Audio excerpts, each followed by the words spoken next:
Hello everyone, কেমন আছো সবাই? আশা করছি সবাই অনেক ভালো আছো। তো আজকে একটা ভিডিওতে আমি তোমাদের সঙ্গে কাঁচা আমের ৩টা রেসিপি শেয়ার করব। তো একটা ভিডিওতেই থাকছে কাঁচা আমের আইস ললি, আর সঙ্গে থাকছে কাঁচা আমের শরবত, আর থাকছে কাঁচা আমের জেলি। তো চলো কথা না বাড়িয়ে মূল রেসিপিতে চলে যাচ্ছি। প্রথমেই নিয়ে নিচ্ছি কাঁচা আম। তো আজকের রেসিপি করতে কিন্তু আমার এতগুলো আম লাগবে না, মাত্র ৩টা আম দিয়েই আমি তোমাদেরকে ৩টা রেসিপি করে দেখাবো। তো চলো, প্রথমে আমটাকে খোসা ছাড়িয়ে নিয়েছি, তারপর এটাকে পিস পিস করে কেটে নিতে হবে। তো এখানে একটা প্যানের মধ্যে আমি প্রায় ২ কাপের মতো জল দিয়ে দিয়েছি, আর এর মধ্যেই কেটে রাখা আমটা দিয়ে দিলাম।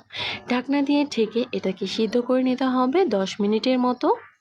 ১০ মিনিট পরে কিন্তু খুব ভালোভাবে আমটা একদম গলে যাবে, মানে একদম নরম হয়ে যাবে। সেই পর্যায়ে আমগুলোকে তুলে নিচ্ছি। আর এখানে বাড়তি যে জলটা আছে এটা কিন্তু ফেলে দিব না, এটাকে একটা সাইডে রেখে দিব। এটা দিয়ে কিন্তু পরবর্তীতে আমরা ম্যাঙ্গো জেলি বানিয়ে নিব। তো আমটাকে খুব ভালোভাবে ঠান্ডা করে একটু হাত দিয়ে একটু ছাড়িয়ে নিতে হবে। এভাবে হাত দিয়ে ছাড়িয়ে এখানে আমের আটিটা বাদ দিয়ে দিব। তো সবগুলোই কিন্তু সেমভাবে আমি ছাড়িয়ে নিব। আমি হাত দিয়ে একটু চটকে নিচ্ছি ভালোভাবে। আর আমটা কিন্তু এখন বেশ অনেকটাই ঠান্ডা হয়ে গেছে। অবশ্যই এভাবে আটিগুলোকে ছাড়িয়ে ফেলতে হবে।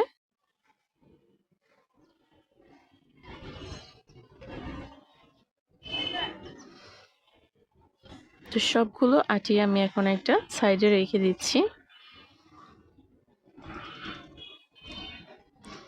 আর এখানে হাত দিয়ে একদম এই আমের পেস্টটাকে চটকে নেওয়ার কোনো প্রয়োজন নেই, যেহেতু এটাকে ব্লেন্ড করব, তাই খুব বেশি চটকানোর কোনো প্রয়োজন নেই। তো এখন এগুলোকে আমি ফেলে দিব। এখন আমি একটা মিক্সার জার নিয়ে নিচ্ছি, আর এর মধ্যে প্রথমে আমের পিউরিটা দিয়ে দিব।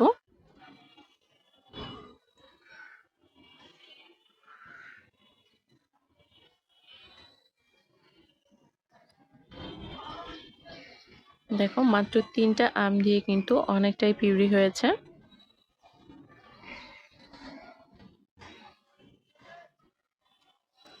এখন এর মধ্যে দিয়ে দিব ১০-১৫টার মতো পুদিনা পাতা,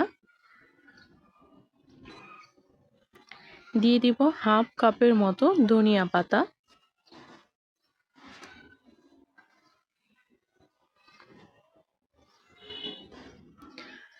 দিয়ে দিব প্রায় 1/3 কাপের মতো চিনি, স্বাদ অনুযায়ী দিয়ে দিব লবণ। আর এখানে কিন্তু খুবই সামান্য বিট লবণও ব্যবহার করবে যদি হাতের কাছে থাকে। তো আমি এখানে ১ চা চামচের মতোই বিট লবণ ব্যবহার করছি। বিট লবণটা দিলে কিন্তু টেস্টটা অনেক ভালো আসে, তাই অবশ্যই দেওয়ার চেষ্টা করবে। তো এখন এটাকে খুব ভালোভাবে পেস্ট তৈরি করে নিতে হবে। একটা স্মুথ পেস্ট তৈরি করে নিব। আর এখানে কিন্তু কোনো রকম এক্সট্রা জল আমি ব্যবহার করিনি, তবে তোমরা চাইলে কিন্তু 1/4 কাপের মতো জল এখানে ব্যবহার করতে পারো, অথবা পেস্টটা করার পরেও কিন্তু তোমরা চাইলে এখানে আরও কিছুটা জল মিক্সড করে তারপরে কিন্তু আইসক্রিমটা বানাতে পারো। তবে আমি চাচ্ছি একটু নরম আইসক্রিম, মানে একদম ক্রিমি। তো ঠিক আমি যেভাবে দিচ্ছি দেখো, একদম ঘন একটা মিশ্রণ। ঠিক সেইভাবে যদি তোমরাও দাও, তোমাদেরটাও কিন্তু একদম পারফেক্ট হবে, যেটা খেতে অনেক বেশি ভালো লাগে। তো আমি একটা চামচের সাহায্যে এই আইসক্রিম মোল্ডের মধ্যে দিয়ে দিচ্ছি। এই আইসক্রিম মোল্ডগুলো কিন্তু তোমরা যে কোনো প্লাস্টিকের দোকানে পেয়ে যাবে খুব সহজেই, সেখান থেকে কালেক্ট করে নিতে পারো।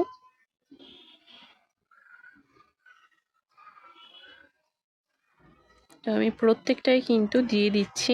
দেখো, তোমরা চাইলে আর একটু পাতলা করে নিতে পারো, কোনো সমস্যা নেই। সেই ক্ষেত্রে আইসক্রিমটা কিন্তু একদম হার্ড হবে। আর আমি যেভাবে দিয়েছি এভাবে দিলে কিন্তু আইসক্রিমটা শক্ত হবে, কিন্তু একটু নরম ক্রিমি ভাব থাকবে।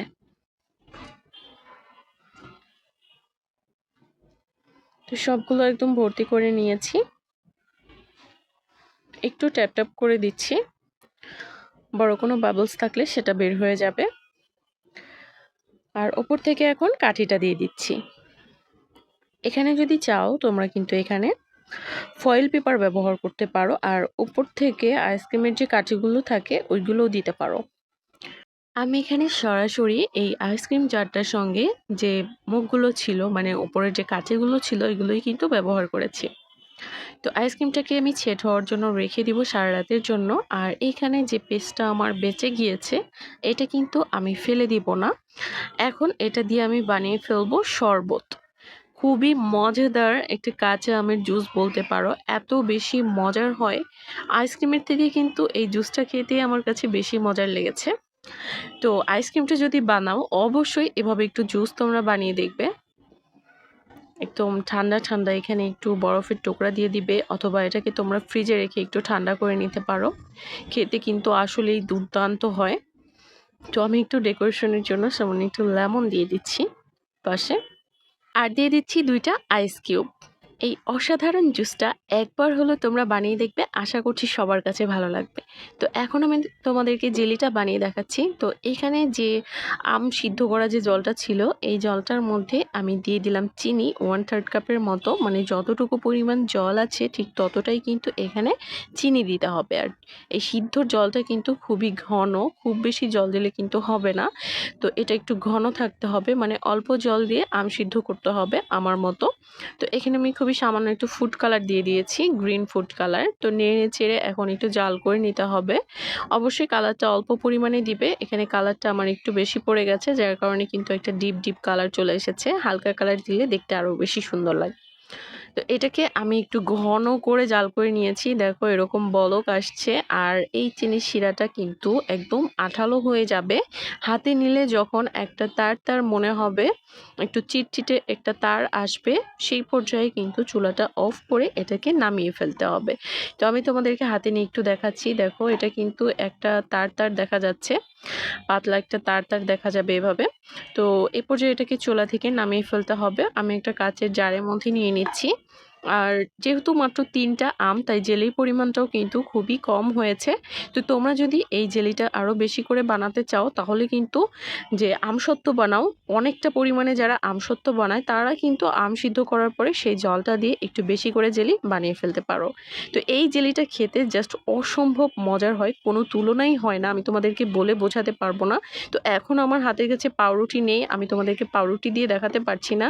তো ব্রেড দিয়ে এটা দেখালে আরও বেশি ভালো লাগতো, এত বেশি মজার হয়। তো এখন আমি এই জেলিটাকে সেট হতে দিব। দেখো এখনই কিন্তু অনেকটা সেট হয়ে গেছে। তো এটাকে আমি একটু রেখে দিয়েছিলাম, তোমরা চাইলে ফ্রিজে রাখতে পারো। আমি এটাকে বাইরেই রেখে একটু সেট করে নিয়েছি ১ ঘন্টার মতো। দেখো একদম কেটে কেটে তোলা যাচ্ছে এখন। আর কতটা পারফেক্ট হয়েছে এই জেলিটা। তো বাসায় বানালে কিন্তু এই ফুড কালারটা তোমরা স্কিপ করতে পারো।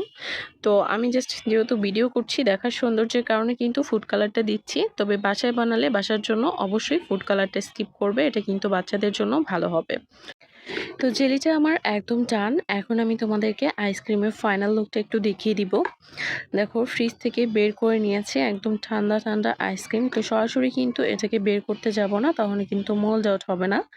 তো এটাকে কি করতে হবে, 10 সেকেন্ডের মতো এভাবে জলের মধ্যে একটু চুবিয়ে রাখতে হবে। 10 সেকেন্ড, 10 থেকে 20 সেকেন্ডের মতো চুবিয়ে রাখলে কিন্তু হয়ে যাবে। তো আমি হাত দিয়ে একটু নাড়িয়ে দিচ্ছিলাম যেন একটু তাড়াতাড়ি খুলে আসে আইসক্রিমগুলো। তো এখন আমি তোমাদেরকে একটু দেখিয়ে দিচ্ছি। দেখো হাত দিয়ে সামান্য প্রথমে একটু ঘুরিয়ে নিতে হবে, তারপরেই দেখতে পারবে খুব সুন্দরভাবে এটা উঠে এসেছে। তো এই সেম পদ্ধতিতেই কিন্তু আমি সবগুলোই তুলে নিব। কতটা পারফেক্ট হয়েছে আইসক্রিমটা দেখেই বুঝতে পারছো, একদম কলিজা ঠান্ডা করা, একদম খেলে মন প্রাণ সব জুড়িয়ে যাবে, এতটাই মজার হয়। তো এখন আমি তোমাদেরকে একটু হাতে ভেঙেও দেখিয়ে দিব। দেখো এখানে 3টা বের করেছি আর 3টা কিন্তু বাকি আছে, এটা আমি পরবর্তীতে বের করব।